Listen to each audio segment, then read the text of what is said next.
Here we are. We're gonna fire up our launch engine here. Here's Liam, the helper.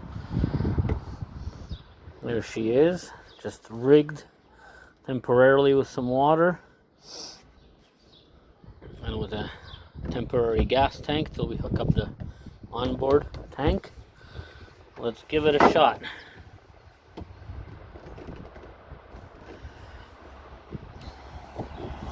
Liam, can you hold it and look at the front of the engine just like that? Don't touch it, just film it, okay? Ready? It's just kind of weird. There she goes.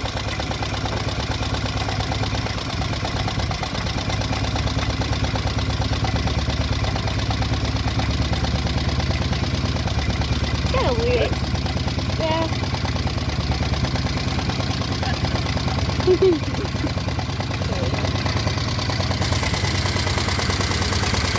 Running really nice. A bit shaky because we got to change, adjust the mounts a little bit. Just fasten everything down.